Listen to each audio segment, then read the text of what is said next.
Salam, hər vaxtınız xeyir olsun dəyərli izləyicilər. Bugün sizlər üçün 19 dekabr 2021-ci ildə dövlətin təşkil etdiyi sınaq imtahan nizamını təqdim edəcəm. Videoya keçid etmədən əvvəl videomuzu bəyənib kanala abunə olmağı unutmayın. İndi isə videomuza başlayaq. Verilən qrafikin hansı şəhər və iqlim tipi üçün səciyyəvi olduğunu müəyyən etmək tələb edilir birinci tapşırığımızda. İlk öncə izoterm gedişatına baxın. Temperaturun izoterm gedişatından görürsünüz ki, müsbət 5 və 30 arasında təxminən dəyişir. İyul ayı isti aydır, 30-a qədər temperatur artıb. Dekabr, yanvar aylarında isə müsbət 5-ə qədər inib. Xüsusilə də isti ayda yağıntıların az düşdüyünü, bu sütunların az olduğunu, soyuq aylarda isə yağıntıların çox düşdüyünü biz görə bilərik. Yağıntını sağdakı şkaladan, temperaturu soldakı şkaladan, ayları isə aşağıdakı sətr üzrə baş hərflərdən təyin edə bilərdiniz. Əlbəttə ki, yaylar quraqdırsa söhbət subtropik iqlim qurşağından, xüsusilə də yağıntıların bol düşməsi ilə əlaqədar Aralıq dəniz iqlim vilayətindən bəhs edildiyini bilməlisiniz. Aralıq dənizi üçün səciyyəvi olan diaqramımızdır. Buna uyğun doğru cavab Yunanistan paytaxtı Afina şəhəri doğru cavabımız olacaq. Əlavə olaraq İtalyan paytaxtı Roma, İspaniyanın paytaxtı Madrid şəhərdə bu tip diaqram üçün doğru cavab ola bilərdi. Davam edirik. 32. Ellervin diaqramına əsasən uyğun bəndlər müəyyən etmək tələb edilir. Burada Günnüt Qabıcıq fiziki coğrafi rayonu Naxçıvanın dağlıq hissəsində yerləşən fiziki coğrafi rayondur və Talış dağları fiziki coğrafi rayonu isə Lənkəran vilayətində məhz Talış dağlarının dağlıq hissəsinə uyğun gəlir. İfadələrini oxuyaq. Ərazisində yayı quraq keçən mülayim isti iqlim tipi formalaşmışdır. Mülayim isti iqlim Naxçıvanda ümumiyyətlə yoxdur və bu ifadə də əlbəttə ki, Talış dağları üçün səciyyəvidir və biz bu ifadəni qeyd edə bilərik ikinciyə. Paleogen dövrünə aid süxurlar geniş yayılmışdır. Həm Naxçıvandakı Zəngəzur hissəsi və Ordubad ərazisində, həm də Talış dağlarında məhz Kaynozoin Paleogen dövrünün çöküntülərinə geniş rast gəlinməkdədir. O yüzden də B kəsişməyə gedər. Dağ ksofit bitkilər də bu arada hər ikisində var. Belə ki, Naxçıvanda iqlim quraqda meşələr formalaşmıyor və meşələrin olduğu hündürlüklərdə ksofit kolluqların üstün olduğunu, Talışda isə landşaft inversiyasına əlaqədar olaraq meşələrdən yuxarıda subab alp çəmənliklər əvəzinə məhz quru dağ çölləri və dağ ksofit kolluqların formalaşdığını müşahidə edirdik. D-də yazıb ki, 1 hektar sahəyə düşən biokütlənin, yəni bitki heyvanat aləmi miqdarı daha çoxdur. Daha çoxdursa, əlbəttə ki, meşələrin geniş yayıldığı Talış dağları fiziki coğrafi rayon üçün səciyyəvidir. D-də yazılan ifadə getdi ikinciyə. Naxçıvan ərazisinin quraq olması burada meşələrin formalaşmasını məhdudlaşdırır. O yüzden də biokütlə burada zəifdir, azdır. Uçqun mənşəli gölləri dağ çəmən landşaftında yerləşir. Bu ifadə Günnüt Qabıcığa aiddir. Şahbızdakı Batabat məhz bu ifadəni ödəyir. Y gedər birinciyə. Arid endəsən relyef formaları geniş yayılmışdır. Arid endəsən relyef formaları quru kəskin parçalanmış relyef formaları, yarğan qobu və bednetlərdir. Biz bunu ölkəmizdə Ceyrançıl Acınorda, Qobustanda, həmçinin qeyd edə bilərsiniz ki, Naxçıvanda da alçaq dağlıq, orta dağlıq ərazilərdə görə bilərik. Məhz Günnüt Qabıcıq fiziki coğrafi rayonuna uyğun gələcək bu ifadə. Beləliklə, Y doğrudur. 33-ə baxırıq. Qrafikdə göstərilən hündürlüklərin uyğun olduğu dağ silsələrini bizdən istəyir. Birinci dağın olduğu hündürlük təxminən 2000-3000 aralığındadır. İkinci dağ hündürlük 3000-4000. Bu şəkildə davam etsək, üçüncü dağımız 5000-6000, dördüncü dağımız isə 4000-5000 aralığı uyğun olmalıdır. A-da böyük su ağacı, Avustraliyadakı böyük su ağacı silsəsi 2228 Kastyuşka bizim birinci ödəyir.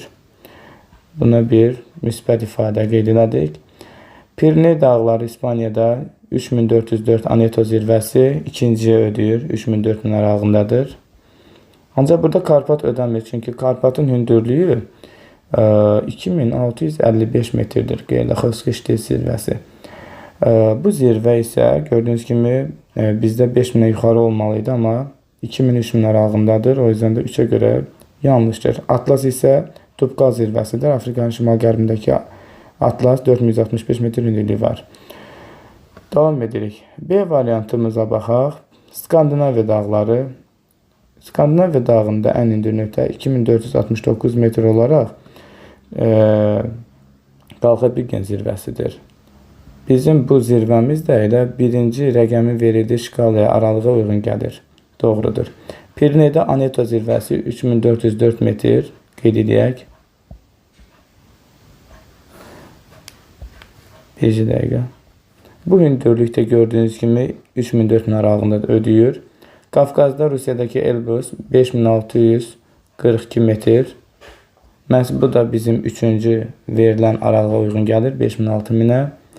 Altayda Beluxo zirvəsi 4506 metr. Qeyd edəcəksiniz ki, bizim şkalada 4000-5000 aralığını ödəyir. Beləliklə B doğru cavabımızdır. 34-də Kalimantan adasını Yeni Qvineya adasından fərqləndirən əlamətləri bizdən istəyir. Yəni Kalimantana aid olub, Yeni Qvineyaya aid olmasın. Bir də ərazisində monarxiya və federativ quruluşa malik dövlət yerləşir. Bu doğrudur. Belə ki, Kalimantan adasında həm Malaziya, həm İndoneziya, həm də Brunei sultanlığı var. Burada Malaziya və Brunei qeyd edəcəksiniz ki, monarxiyadır. Malaziya eyni zamanda da inzibati quruluşuna görə də federativdir. Amma Yeni Qvineya adasında olan dövlətlər, İndoneziya və Papua Yeni Qvineya adaları bu qeyd edəcəksiniz ki, hər ikisi respublikadır. Burada monarxiya da yoxdur və yaxud da ki, inzibati ərazi quruluşuna görə hər ikisi unitardır, federativ deyil. İki qitəyə aid olması ifadəsi də Kalimantana aid ola bilməz.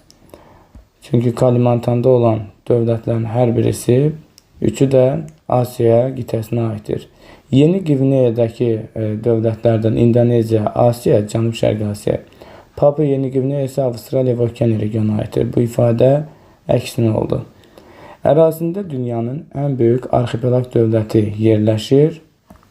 Uşaqlar, arxipelag bir-birinə yaxın yerləşən eyni mənşəli adalar qrubudur.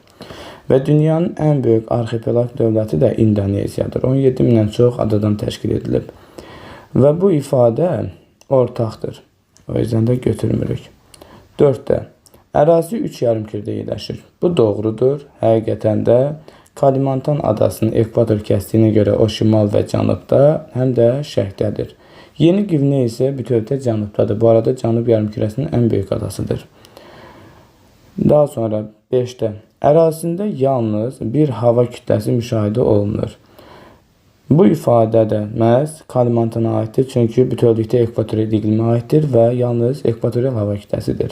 Yeni Qvineya isə ekvatorial və subekvatorial iqlimə düşür. Məhz cənubi subekvatorialda yerləşdiyinə görə yayda ekvatorial, qışda isə tropik hava kütləsi daxil ola bilir. Davam edirik. Materik mənşə olması ortaqdır. Cavabımız B variantıdır. 35. Təsərrüfat sahələrinin ərazi üzrə qeyri-bərabər yerləşdiyi ölkələr. Qeyri-bərabər yerləşməsi üçün ərazinin olduqca böyük olması lazımdır. Biz bu tip ölkələr qrupunu adı verildiğini görürük. Məhz Rusiya, Avstraliya, Kanada, Braziliya kimi dövlətlər sahəsi böyük olduğuna görə təsərrüfat da ərazi üzrə qeyri-bərabər yerləşdirilib. Növbəti tapşırığımıza diqqət edək, 36-ya baxaq. Xəritə sxemi əsasən verilmiş xüsusiyyətlərə görə dünyada qabaqcıl yer tutan ölkələri müvafiq olaraq müəyyənləşdirin. İlk öncə bir rəqəminə baxaq, Almaniyadır. Almaniyada qeyd edə bilərsiniz ki, məhz maşınqayırma məhsullarının ixracına görə Avropa regionda və dünyada seçilir. Birinciyə məhz Rum rəqəmindən üçüncüdəki ifadəni qeyd elədik. İkinci dövlət İspaniyadır. İspaniya Araq dənizi sahilindəki digər ölkələr kimi zeytun yığına görə fərqlənir, hətta dünyada liderdir. İkinciyə isə birinci uyğun gələcək. 3 rəqəmi Norveçdir. Norveç isə adam başına düşən elektrik istehsalına görə fərqlənəcək. Beləliklə ikinci uyğun gələcək. Hətta burada istehsal edən enerjinin 95% seslərdən əldə edilir, su elektrik stansiyalarından. Doğru cavab 1-ə 3-cü, 2-ciyə 1-ci və 3-cüyə 2-ci olmaqla A-dır. Növbəti ifadəyə diqqət edək. Buxarlanma qabiliyyətinin yağıntıdan çox olduğu ərazilərdə yaranan təbii zonalar və onlara uyğun gələn torpaq tipləri. Buxarlanma qabiliyyəti əgər böyükdürsə yağıntıdan, demək rütubətlənmə əmsalı vahiddən kiçikdir. Gəlin rütubətlənmə əmsalının üstünü xatırlayaq. İllik yağıntıların orta miqdarını bölürük. Buxarlanma qabiliyyəti, mümkün buxarlamaya. Əgər yağıntının miqdarı çox olsaydı, rütubətlənmə vahiddən böyük, yox bizdə burada dediyi kimi buxarlanma qabiliyyəti, yəni məxrəc yağıntıdan çoxdursa, söhbət rütubətlənmə əmsalının birdən kiçik olduğu təbii zona və ona uyğun torpaq tiplərini seçməliyik. Birincidə göllərbəğli həmişəyaşıl meşə və kolluqlar təqdim edilib, subtropik iqlim qurşağında Aral dənizlərində formalaşan təbii zonadır. Və qeyd edəcəksiniz ki, burada təxminən 700-800 mm civarında yağıntılar düşür, 1000 mm-ə yaxın da buxarlanma qabiliyyəti var. Hansı ki, birincidə qeyd elədik ki, 800 bölünsün 1000 mm. Bu bizim şərtimizi ödəyir. Yəni, yağıntı buxarlanma qabiliyyətindən azdır, buxarlanma qabiliyyəti çoxdur. Və ona uyğun torpaq da qəhvəyi torpaqlar düzgün verilib. Davam edirik. Bizdən də doğru uyğunluğu istəyir. İkincidə tayqa. Mülayim tayqa təbii zonasında isə qeyd edəcəksiniz ki, yağıntıların miqdarı vahiddən böyükdür. 350 bölünsün 300 və yaxud da ki 450 bölünsün 400 şəklində qarşınıza çıxa bilər. Hansı ki, bu göstəricidə rütubətlənmə gördüyünüz kimi vahiddən böyükdür. Düzdür, torpağı pozulu düzgün verib, amma burada yağıntılar miqdarı daha çox imiş. Üçüncü doğrudur. Çöl. Çöl təbii zonasında rütubətlənmə vahiddən kiçikdir. 0.6-ya, 0.7-yə bərabərdir rütubətlənmə göstərici. Təqribən 400 bölünsün 600 şəklində bildirə bilərsiniz. Hansı ki, çöl təbii zonası dünyanın əsas məhsuldar torpağı olan qara torpaqlara malikdir. 3 bizim doğru cavabımız ola bilər. 4-də qarışıq və enli yarpaqlı meşələr, hansı ki, burada rütubətlənmə vahidə bərabər və ya vahiddən böyükdür. Məsəl üçün, 800 mm yağıntı, 700 mm buxarlanma qabiliyyəti olur ki, rütubətlənmə vahiddən böyükdür. O yüzden də cavabımız ola bilməz. Xüsusilə də qarışıq meşələrdə çimli pozlu torpaqlar formalaşması da doğru qeyd edilmişdir. Ancaq şərtdə buxarlanma qabiliyyəti daha çox olmalı idi. 5-də yarım səhralarda formalaşan torpağa boz torpaqlar qeyd edilib. Yarım səhralar əlbəttə ki, rütubətlənmənin vahiddən kiçik olduğu ərazilərdə təxminən 0.3 rütubətlənmə əmsalı olur. Məsəl üçün 300 mm bölünsün 1000 mm şəklində ola bilər. Buradan da biz əlbəttə ki, boz torpağında formalaşacağını qeyd edə bilərik. Doğru təqdim edilib. 1-3-5 testimizin cavabıdır. C variantı edir. 6-da səhralar bizim şərtimizi ödəyir. Çünki səhralarda rütubətlənmə olduqca aşağıdır. Məsəl üçün 100 bölünsün 1500. Hətta burada rütubətlənmə 0.1-dən də aşağı olur. Və onu da qeyd etməliyik ki, burada yanlışlıq nədədir? Torpaqda. Podzol səhranın torpağı deyil. Bilməlisiniz ki, Podzol Küləşalan tayqanın torpağıdır. Səhrada isə torpaq olaraq boz, boz qonur, boz çəmən torpaq tiplərini bildirə bilərdik. Beləliklə, məhz torpaq doğru təqdim edilmədiyinə görə altını siləcəksiniz. 38-də xəritə sxemə əsasən urbanizasiya, şəhərləşmə səviyyəsinin daha aşağı olduğu ölkələri bizdən istəyir. Əlbəttə, inkişaf etmiş ölkələrdə urbanizasiya göstərici yüksəkdir. Eyni zamanda həmçinin siz Latin Amerika ölkələrində də, misal üçün Argentinada da urbanizasiya yüksəkdir. Əlavə olaraq varlı ərəb ölkələrində bəzilərində bu göstərici olduqca yüksəkdir. Küveytdə, Qətərdə misal üçün. Bizdə isə aşağı olanları istəyir. Müqayisə edərək biz 6 dənəsindən 3 dənəsini seçəcəyik. Kanadada olduqca yüksəkdir. 2-ni sildiniz. 6-da Argentinada da Latin Amerika ölkələrinin əksəriyyətinin olduğu kimi yüksəkdir.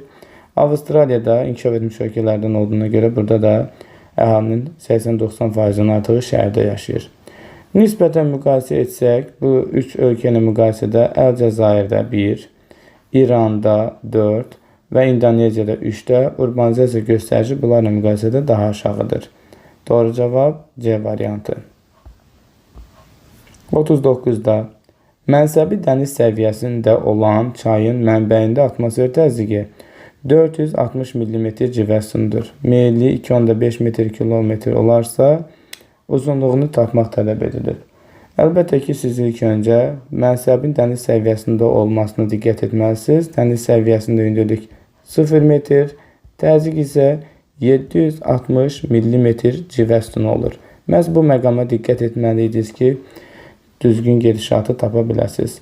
Misal üçün, bir çay düşünək. Məsələn, bir dənə təsviri göstərim sizə. Buradan başlayır və bu istiqamətdə gedir. Çayın töküldüyü yer mənsəbi dəniz səviyyəsidir. Yəni, o deməkdir ki, burada təzyiq 760 mm civə sütunudur. Mənbəyində isə təzyiq bizə təqdim edir. Başlandığı yerdə isə 460 mm civə sütunudur. Buradan biz ilk öncə mənbə ilə mənsəb arasındakı təzyiq fərqinə baxacağıq. Mən təqribi belə çəkirəm. Siz özünüz diqqət edin, anlamağa çalışın. Beləliklə, mənbəyində 460, mənsəbində 760-dır. Arada fərq 760-dan 460 çıxsaz 300 mm təzyiq fərqi var. Civə sütunu. Və bu nə qədər bizə hündürlük verər? Qaydamız bu idi ki, hər 10 metrdə 1 millimetr civə sütunu azalır. Bəs 300 millimetr deməli, civə sütunu qədər təzyiq yaranması üçün neçə metr hündürlük tələb edilir? Buradan da tənasibdə görürsünüz ki, düz mütənasibdə çarpaz vurursunuz. X bərabərdir. Onu 300-ə vuracaqsınız. Eləyir 3000 metr. Özüm bəzi yeni hazırlaşan uşaqlar üçün geniş şəkildə izah təqdim edirəm ki, daha anlaşılsın hər bir şey. Əlbəttə ki, siz təzyiqi metr fərqini çevirmək üçün ona vurmaqla kifayətlənə bilərdiniz. Bu da bir yadda saxlanacaq məqamdır. Beləliklə, çayın mənbəyi ilə mənsəbi arasında 3000 metr hündürlük fərqi var. Bu hissəni silək, lazım olan hissəni saxlayayım sizlər üçün. 3000 metr mənbə ilə mənsəb arasındakı fərqdir, yəni çayın düşməsidir. İndi isə şərtimizə geri qaydaq. Çayın meyilliyi bizə 2,5 metr bölü kilometr verib. Qeyd edək. Meyillik bərabərdir. 2,5 metr bölünsün kilometr. Belə olduğu təqdirdə bizdən nə istəyir? Uzunluğu. Gəlin bu hissəni də biraz təmizləyək. Qarma-qarşılığı sizi yormasın. Biz artıq çayın düşməsini də meyilliyi də bilirik. Əvvəla meyilliyin düsturunu xatırlayaq. Meyillik tapanda biz çayın düşməsini mənbə mənsəb arasındakı fərqi uzunluğa bölürdük. Burada biz gördüyümüz kimi D düşmə bəllidir, meyillik bəllidir. Bizə L lazımdır. Düsturdan L-i tapaq. L-i tapmaq üçün əlbəttə ki, biz düşməni böləcəyik meyilliyə. Verilənləri əsasən yerinə qoyaq. L-i, yəni uzunluğu tapmaq üçün müvafiq olaraq düşmə 3000 metr az öncə hesabladığımız göstəricini məsələn şərtindəki meyillik göstəricisini 2,5-ə bölürsünüz. Metr bölünsün kvadrat kilometr. Tərsinə vurulduğuna görə burada siz əlbəttə ki, deməli uzunluğu tapanda 3000-i 2,5-ə böləcəksiniz. O da eləyəcək 1200 kilometr. 1200 kilometr məhz bizim doğru cavabımızdır. Çayın uzunluğu Y variantında verilən rəqəmdir. Növbəti 40 nömrəli tapşırığa baxaq. Uyğunluğu müəyyən edin. Çaylar təqdim edilir və əlamətləri uyğunlaşdırmaq tələb edilir. Türk dünyasına dair olan test tapşırığıdır. Diqqət edək. Dəclə, Araz və Qızıl Irmaq çayları təqdim edilib. Əvvəla biz bu çaylar haqqında qısa bir mənbə mənsəblərini xatırladaq. Dəclə çayı Türkiyədə Anadolu yaylasından başlayaraq Fərəd çayına birləşərək İran körfəzinə tökülür, yəni Hind okeanı hövzəsinə aiddir. Araz çayı da Türkiyədən başlayır Bingöl hissəsindən və Kür çayına birləşərək Xəzərə tökülür, daxilə xarici hövzəyə aiddir. Qızıl Irmaq da mənbəyi Türkiyədədir, digər çaylar kimi və Qara dənizə tökülür. Qara dəniz isə Atlantik okean hövzəsidir. İndi isə verilən ifadələri oxuyaq. Daxili axarsız hövzəyə aiddir. Bu ifadə Araz çayına aiddir. Xəzər dənizi. Atlantik okean hövzəsinə aid olan Qızıl Irmaqdır, Qara dənizə tökülür. Hind okean hövzəsinə aiddir, Dəcləyə aiddir, İran körfəzinə tökülür. Sərhəd və tranzit çay deyil. Həm Dəclə, həm də daha doğrusu Araz çayı Sərhəd çay və yaxud da ki, tranzit mövqeyinə malikdir. Bir neçə ölkədən keçir. Ancaq Qızıl Irmaq yalnız Türkiyədən axır. O yüzden də deyil dediyinə görə D gedəcək 3-ə. Platformanın əyilmə zonasından axır. Burada bəhs edilən əlbəttə ki, Dəclə çayına aiddir. Mesopotamiya ovalığından axır. Platforma sabit ərazilər idi. Buna uyğun C, Y, A və B, D şəklində C doğru cavabımızdır. 41.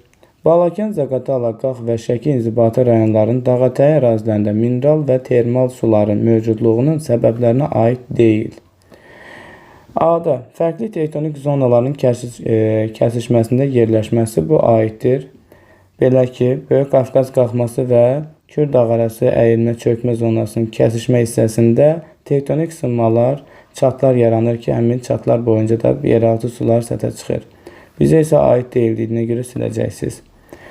B-də hamar relyef, lay arası suların səthə yaxın yerləşməsi. Doğru cavab elə budur. Çünki biz əlbəttə ki, mineral suların səthə çıxmasını istəyiriksə, deməli elə ərazi olmalıdır ki, dağətəyi olmalıdır. Hansı ki, burada dağla düzəni birləşən hissədə sınma xətləri formalaşır.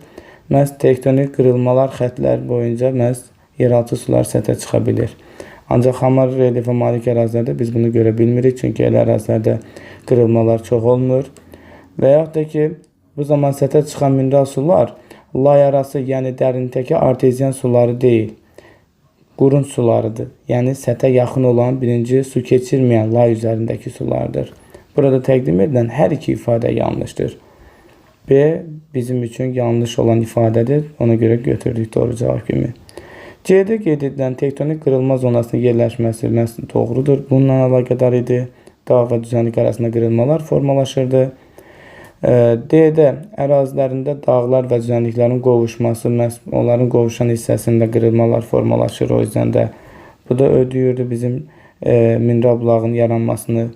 Böyük Qafqaz qalxması və Kür dağ arası çökəkliyi tektonik zonasının sərhədində yerləşməsi də məhz elə bəhs etdiyimiz məqama dair doğru yanaşma idi. Davam edirik. 42-də suxurların mütləq yaşı müəyyən edilir. Mütləq yaş dəqiq yaşdır və suxurların tərkibindəki radioaktiv elementdən parçalama müddətinə əsasən hesablanan yaş idi. Ancaq suxur laylarının yatımı ardıcılığına əsasən hesablanan yaş bu isə nisbi yaşdır. Nisbi yaş təqribi yaşdır. Davam edirik.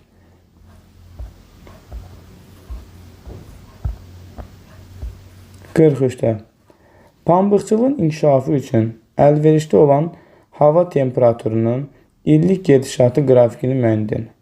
Pambıq aqroiqlimə tələbkar bitkidir, isti sevən bitkidir. Xüsusilə də yarım səhra iqlimdə, düzənlik ərazidə suvarma tətbiq etməklə inkişaf etdirilir. Verilən cavablara baxdığımızda izotermin bu gedişatına diqqət etsəz, mənfiyə düşdüyünü görür. Temperatur şkalası burada təqdim edilib. Aşağıdakılar isə ayların Rum rəqəmlərlə sıra nömrəsi verilib. Əlbəttə ki, pambıq -20 və yaxud da ki, mənfi göstəricilərdə olan cavabları götürə bilməzsiniz. Bizə düzgün olanı istəyir. B doğru cavabımızdır. Hansı ki, temperatur gedişatı mənfiyə düşmür və 30-a qədər təxminən qalxa bilir. Elə Kür ərazi biz xatırlaya bilərik. Respublikamızda məhz pambıqçılığın əsas əkin regionudur. Oranın da temperaturun illik gedişatı təqribən bu şəkildədir. C-də yenə də biz mənfiyə düşdüyünü görürük. İzotermin ola bilməz. D-də də yenə -20-yə qədər endiyini görürük. Ola bilməz. Y-də də il ərzində də temperatur gedişatı olduqca aşağıdır. Ola bilməz. Mənfiyə düşüb burada da. 44-də baxırıq. Culfadan Qapıçıq dağına qədər torpaq tiplərinin müvafiq ardıcılığını müəyyən edin. Siz əlbəttə ki, torpaq xəritəsinə baxaraq rahatlıqla əvvəlcə boz çəmən, daha sonra isə şabaldı, ondan sonra dağ qəhvəyi və son olaraq da hündür dağlıq ərazilərdə isə dağ çəmən torpaqların formalaşdığını görə bilərsiniz. Bu tipli tapşırıqların yazılmasında siz əlbəttə ki, bəzi ipucularla variantları silib tapa da bilərdiniz. A variantında açıq şabaldı, boz çəmən qeyd edilib. Qonur dağ meşə. Yadda saxlamaq lazımdır ki, qonur dağ meşə torpaqları rütubətli fıstıq meşələrin soyuq iqlim şəraitində formalaşır ki, biz bunu Böyük Kiçik Qafqazda qismən Talış dağlarında görə bilərik. Amma Naxçıvanda meşələr geniş yayılmadığına görə, qurşaq yaratmadığına görə orada belə torpağı görə bilməzsiniz. B variantında biz xüsusilə də sarı torpağını silə bilərik ki, rütubətli subtropik iqlim şəraitində yalnız Lənkəran vilayəti daxilində formalaşdığını görürük. C variantında biz ardıcıllıqda biz pozulma görürük. Belə ki, qəhvə dağ meşədən yuxarıda biz xüsusilə də meşələr adətən olmur dedik. Şabaldı isə ondan yuxarıda ola bilməz. D variantında boz qəhvəyi yenə də qonur dağ meşə demişdik ki, ola bilməz. Bu şəkildə rahatlıqla variant silərək də doğru cavabı çata bilərdiniz. 45 nömrəli test tapşırığını isə geoloji xəritəyə baxaraq rahatlıqla təyin edə bilərsiniz. Bizə A-dan B marşrutu üzrə süxurların geoloji yaşını təyin etmək lazım gəldiyi verilir. Düzgün ardıcıllığı sıranı təyin edək. Burada sizin üçün ipucu olaraq vulkanik yaylanı bilməlisiniz. B vulkanik yayladadır. Bizim də marşrutumuzun son nöqtəsi məhz oradır. Yəni, Qarabağ vulkanik yaylasında 4-cü dövrün effuziv süxurları üstün təşkil edir. Deməli, 4-cü dövrlə bitən variantlara diqqətinizi yönəltməliydiniz. Digərlərini silək, daha rahat seçim edə biləsiniz. Burada xüsusilə də A və D variantı arasında seçim etsəz, Perimə diqqət etmənizi istəyəcəm. Belə ki, Perim Paleozoy erasının dövrüdür. Hansı ki, biz bu tipli çöküntüləri alt Paleozoy, Tovuz və Əsirçay Zəyim çayında idi. Zəyim çayı özəsində. Üst Paleozoy çöküntülərindən də xüsusilə də Daşgörüm Perim çöküntüləri Dərəliyyə silsiləsində sədərə qalxması tərəfdə biz onu görə bilərik. Yəni bu hissələrdə. Ancaq biz Kiçik Qafqaz vilayətinin bu hissələrində xüsusilə də biz verilən bu marşrut üzrə Perimi görə bilmərik. O yüzden də rahatlıqla doğru cavabı nə götürdük? D variantı. Həqiqətən də Mezoen, Yura və Təbaşiri biz həm Böyük Qafqazda, həm də Kiçik Qafqazda geniş yayıldığını orta və yüksək dağıtdı. Bundan əlavə Kaynezoyun, Paleogen dövrün çöküntülərini xüsusilə də siz orta dağlıq ərazilərdə, adətən Talış dağlarında, Zəngəzurda, Ordubatda və bu ərazilərdə də əlbəttə ki, Səpintalında, Abşeronda da həmçinin rastlayanı görə bilərsiniz. Son olaraq 4-cü dövrün vulkanogen süxurları, effuziv süxurlarını biz burada görə bilərik. Bunu Kür Arazdakı 4-cü çöküntülərlə qarışdırmayın. Kür Arazdakı və digər ovalıqdakılar 4-cü çökmə süxurlarıdır. Amma Qarabağ vulkanik yaylasındakı effuzivdir. Fərqi bu idi. 46 nömrəli testə diqqət edirik. Şəki-Zaqatala iqtisadi rayonunda əhalinin sayı 330.400 nəfərdir. Mini burada yazıb.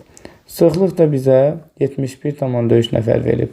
Müvafiq olaraq Quba Xaçmaz iqtisadi rayonunda bu rəqəmlər isə 558.700 nəfərlə, sıxlıq isə 80.2 nəfər verib. Bizə Şəki-Zaqatala iqtisadi rayon ərazisi neçə kvadrat kilometr çox olduğu soruşulur. Əvvəla biz sıxlıq anlayışının düsturunu xatırlayaq. Sıxlıq tapmaq üçün qaydamız sadə idi. Əhalinin sayını bölürdünüz əlbəttə ki, əraziyə, ərazinin sahəsinə. Burada bizə əlbəttə ki, sayla sıxlıq bəllidir. Ərazini tapmaq lazımdır. Düsturdan düstur çıxardaq. Ərazini tapmaq üçün isə bu səfər sayı, əhalinin sayını böləcəksiniz sıxlığa. Anlayacağımız odur ki, bir dəfə 630.400-ü 71,3-ə bölürsünüz. Şəki-Zaqatalanın sahəsini tapırsınız. Eyni gedişatı biz Quba Xaçmaz üçün də tətbiq edirik. Əhalinin sayı 588.700-ü 80,2-yə bölürsünüz. Və əlbəttə ki, aldığınız cavablar içərisində də daha böyük cavabı Şəki-Zaqatala üçün alırsınız. Məsələn, ondan da ikinci cavabı çıxırsınız. Bu da eləyəcək 1876 özünüz üçün bölərsiniz. Vaxt çox getməsin, video çox uzanır, yorulursunuz. Davam edirik. Çətiniz olsa yazarsınız. Rəylərdə mən izahını bir daha qeyd edərəm. Problem deyil. Davam edək. Cədvəli tamamlayın. Burada bizə çay təqdim edilir və üzərindəki su anbarları verilib. Buranı biraz təmizləyək. Ağ günə çıxardaq.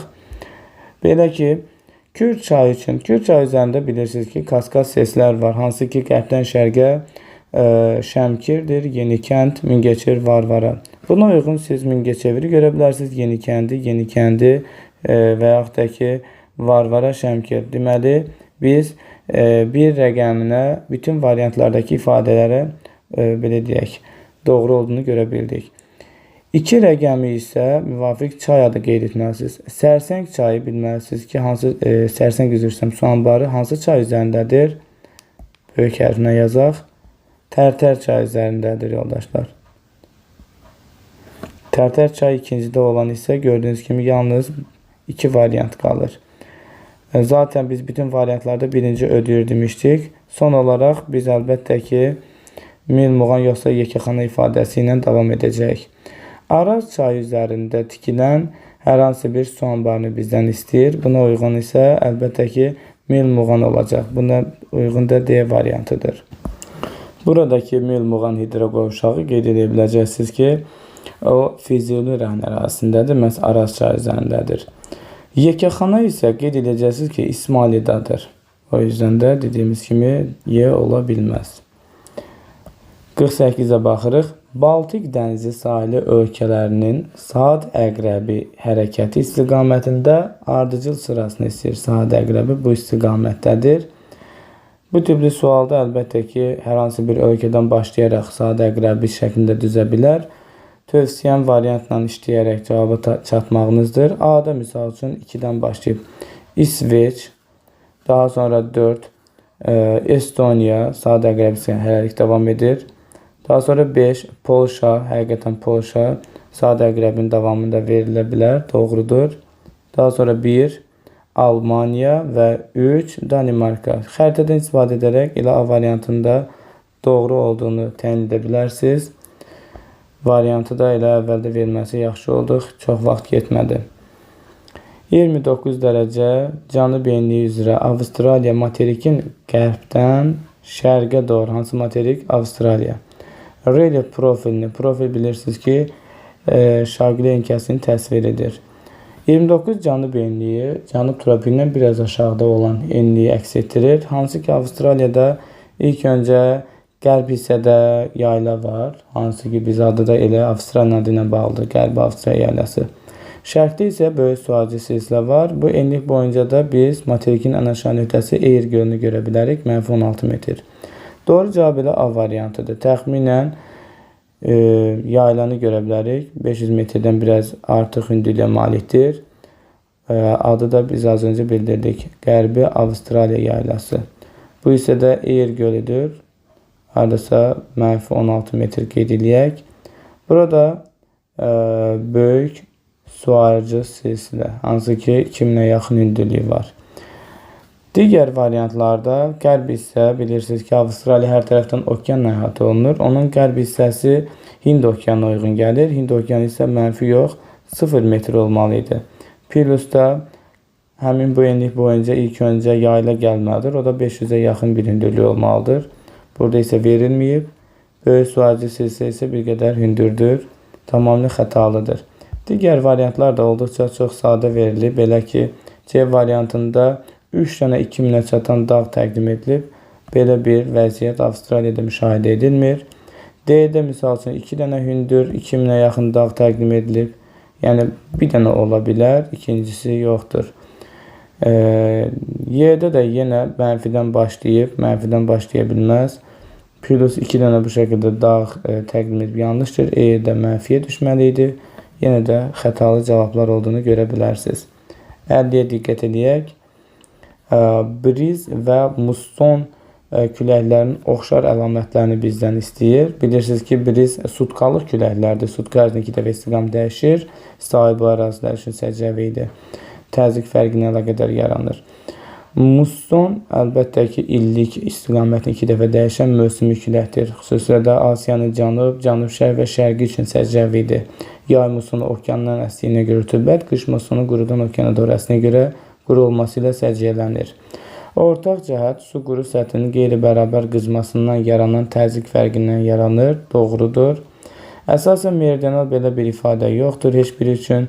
İstiqamətləri dəyişir. Sutkada 2 dəfə briz dəyişirdi. İldə 2 dəfə musson dəyişirdi. Daimi küləklər bu arada istiqamət dəyişməyən küləkləridir, xatırlayın. Materiklərin daxilində bol yağıntı gətirirlər. Brizlər kiçik ərazilər üçün səciyyəvidir və o materik daxilinə hər hansı bir bol rütubət gətirdiyinə dair fikir deyə bilməzsiniz. Bundan əlavə də briz dediyimiz kimi sahil bu ərazilər üçün səciyyədir. Mussonlar da elə Təsir etdiyi ərazidə sahil zonalara təsir edir. 4 yanlışdır. Soyuq küləklər olması da yanlışdır. Ancaq külək necə yaranırdı? Atmosfer təzyiq fərqindən yaranırdı və xatırlayın, külək yüksək təzyiq sahəsindən havanın alçaq təzyiq sahəsinə doğru üfüqi yer dəyişməsi idi. 1, 3, 6 C doğrudur. 51-də deyir ki, suvarmanın normadan artıq aparılması nəticəsində yarana bilər. Həddindən artıq suvarma şoranlaşmaya səbəb olar, qurun səviyyəsini qaldırar. Əlbəttə ki, bu zaman qurun səviyyəsi qalxanda şoranlaşma və bataqlıqlaşma formalaşa bilir. 52-də İraq, Misir, Suriya ölkələrini birləşdirən ümumi cəhət deyir. Dağlıq ölkə olması yanlışdır. İraq elə başdan ayağa demək olar ki, əksər hissəsi Mesopotamiya ovalığına düşür. İxracatında isə xam mal üstünü təşkil etməsi bu doğrudur. Çünki təqdim edilən ölkələr inkişaf etməkdə olan ölkələr qrupuna aiddir. Hansı ki, bu tip ölkələrdə də xam mal ixracatda üstünlük təşkil edir. Xam mal məhsulunun ilkin halı idi. Aral dənizə çıxışları var. Burada xüsusilə də Suriya və eyni zamanda İraqın çıxışı, daha doğrusu Misirin çıxışı var. İraqın isə Aral dənizə çıxışı yoxdur. Metallurgiya üzrə ixtisaslaşması da yanlışdır. Bunun üçün zəngin metal ehtiyatlarına malik olmaq lazımdır. Filiz ehtiyatları bu tip ölkələrdə elə də zəngin deyil. Və yaxud da ki, yanacaq resursu olaraq daş kömür resursları da bu tip ölkələrdə mövcud deyil demək olar. Təbii artımın deməli, birinci tipi malikdir deyir. Birinci tipinə yox, bilməlisiniz ki, ikinci tipinə səciyyəvidir bu tip ölkələrdə.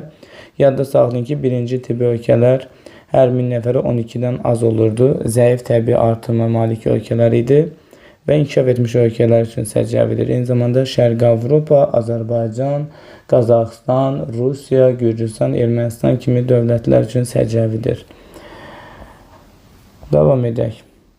53-də 45 şimal elində yerləşən Venesiya şəhərindən, İtalyan Venesiya şəhərindən 180 azimut cənub istiqamətində deməli 7215 kilometr. Meridian boyunca getdiyimizə görə siz bilməlisiniz ki, meridian boyunca bu məsafənin neçə dərəcə olduğunu tapmaq üçün 111-ə bölməlisiniz. 7215-i 15-i bölərəm 111-ə. Görüm neçə dərəcə getmişəm. Eləyər 65 dərəcə. Davam edək. Biz hansı enlikdə idik? 40 şimalda idik. 40 şimaldan deməli 65 dərəcə cənuba düşürəm. Hara çataram? 20 cənub enliyinə. Bir dənə təsvir edək. Bu ekvator. Bu 40 şimal enliyi. Biz isə bu Venesiya şəhərindən 65 dərəcə aşağı düşürük. Əlbəttə ki, bunun 45 dərəcəsini 40 şimalda edəcəksəm, 45 imiş bu. 45-dən deməli elə 45-ni ekvatoru kimi gələrəm. Yerdə nə qaldı? 20 dərəcə. Və biz hansı enliyə çatdıq? Mavi ilə fərqləndirim. 20 dərəcə cənub enliyinə çatdıq. İndi bu çatdığımız A məntəqəsi üçün 20 cənub enliyi üçün səciyyəvi olan ifadəni bizdən istəyir. Üzr istəyirəm, olmayan, diqqət edək. Olmayan. Qırmızı sarı ferralit torpaqlar geniş yayılıb. Qırmızı sarı ferralit ekvator boyu ərazilər, ekvatorial 5-10 şimal enliklər üçün səciyyəvidir. Amma 20 cənub enliyinə biz artıq ekvatorial iqlimin formalaşa bilmədiyini bilirik. Bu deməli uyğun olmaz. Tropik işıqlanma quşağında yerləşməsi doğrudur. Çünki 23.5 arası tropikdir deyirdik. Bizə aid olmayan istəyir. İl ərzində günəş 2 dəfə zenitdə olur. Bu da doğrudur. Tropiklər arasında 2 dəfə, tropik üzərində 1 dəfə zenitdə olur. Zenit 90 dərəcə düşməsi idi. Qış gün dönümündə günəş şüaları 86.5 dərəcə düşür. Bu da doğrudur. Çünki qış gün dönümü 22 dekabrdır. Bu tarixdə günəş cənub tropik 23.5 cənub enliyində zenitdədir. Gəlin hesablayaq. 90 çıxılsın. Məntəqənin enliyi ilə zenit arasındakı fərqə baxaq. Bu zaman aradakı fərqi böyükdən kiçiyə çıxmaqla tapa bilərsiniz. 23.5-dən elə 20-ni çıxsaz 3.5 dərəcə arada zenitlə məntəqənin arasında fərq var. 90-dan da onu çıxsaz məsələ 86.5 dərəcə burada təqdim edilən göstərici olur. Doğrudur bu da, amma bizdən olmayanlar istəyir. 5-də mülayim işıqlanma quşağında yerləşir. Bu yanlışdır. O yüzden bunu götürəcəksiniz. Çünki tropik işıqlanmaya düşür demişdik. 20'lər. Qərb külələrinin tərsinə məruz qalıb. Bu da yanlış ifadədir. O yüzden bunu da götürəcəksiniz. Adətən bu enliklər passatların təsiri altındadır. Qərb küləkləri isə tropikdən mülayimə doğru əsən enliklərə doğru əsən küləklərdir. Təxminən 40-cı, 50-ci enliklər məhz qərb küləklərin təsiri altındadır.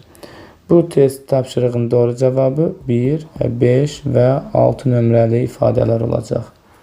Növbəti 54-də baxırıq.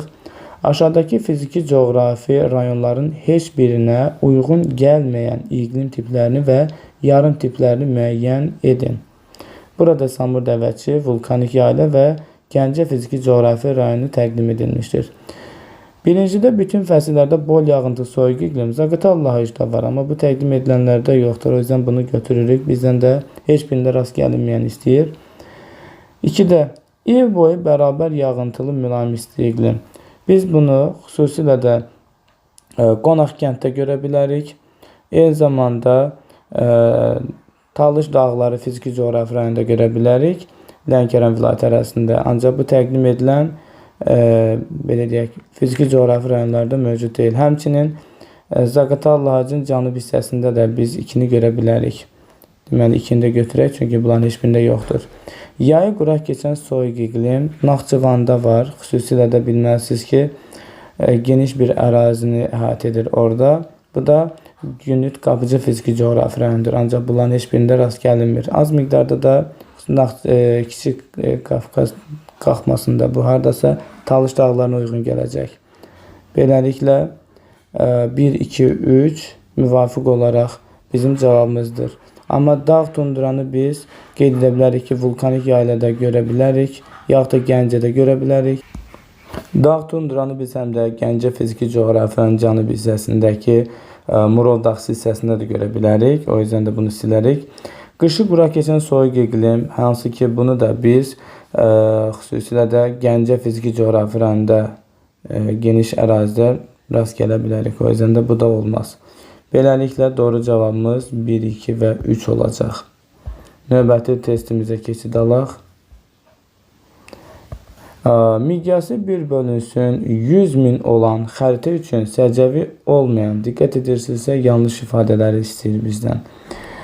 Bilirsiniz ki, 10.000-dən 200.000-ədək olan xəritələr topoqrafik xəritələrdir, böyük miqyaslı xəritələr. Hansı ki, bu tip xəritələr üzərində hesablama aparmaq nisbətən daha məqsədə uyğun hesab edilirdi. Topoqrafik xəritələrdə relyef horizontalların köməyi ilə təqdim edilirdi. Amma icmal topoqrafik və yaxud da icmal xəritələrdə isə keyfiyyət və onun təsvir üsulundan istifadə edilərək təqdim edilir. Rənglərlə təbii ki. Bizdən aid olmayanlar istəyir. Nisbətən dəqiq ölçü işləri aparmaq mümkündür. Bu doğrudur. Buna görə də götürmürəm. Generalizasiya daha çox olar. Generalizasiya ümumiləşdirmədir. Yoldaşlar, generalizasiya ümumiləşdirmə olaraq bilməlisiniz ki, miqyas kiçildikcə əhatə edilən ərazi böyür və generalizasiya da artacaq. Ancaq topoqrafik xəritələr kiçik ərazilər üçün səciyyəvi olduğuna görə burada generalizasiya azdır. Daha çox yox, az olmalıdır. Yanlış ifadə olduğuna görə götürürük. 3-də xəritədə daha böyük ərazilər təsvir olunur. Bu yanlış ifadədir. Kiçik ərazilər təsvir edilirdi. İcmal xəritələrdə daha böyük ərazilər təsvir edilən. Təriflər nisbətən az olur. Bu doğru yanaşmadır. Çünki kiçik ərazidə xəta az olar. Materik okeanların xəritəsi tərtib olunur. Bu böyük ərazi olduğuna görə icmal xəritələr vasitəsilə təsvir edilir belə böyük ərazilər. Amma bizim bu miqyasda ola bilməz. O yüzden də doğrudur. Bunu götürürsünüz. Relyef horizontallarla təsvir olunur. Bu da doğru yanaşmadır. O yüzden də götürmürük. Cavabımız 2, 3 və 5 oldu. Davamına diqqət edək.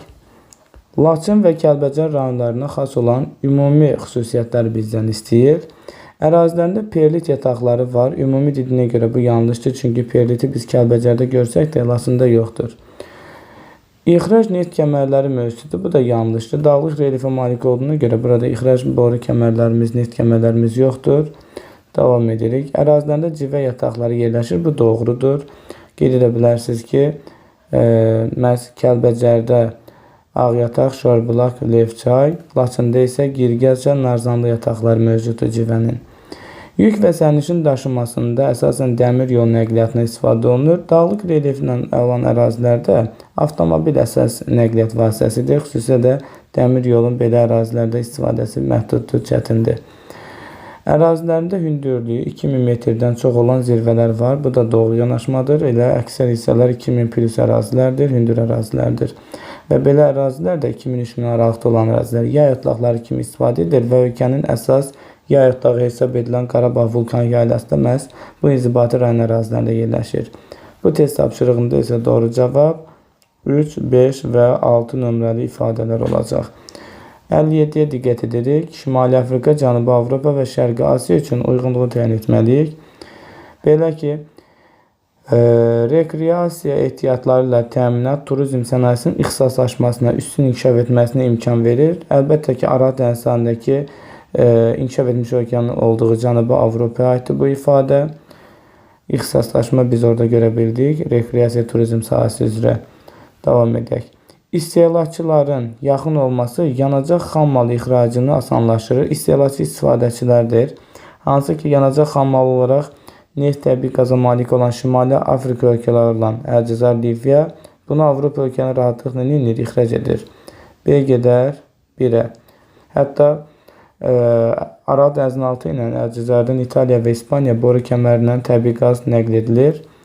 Doğru ifadə deməli birinci olacaq. B-dəki ifadə.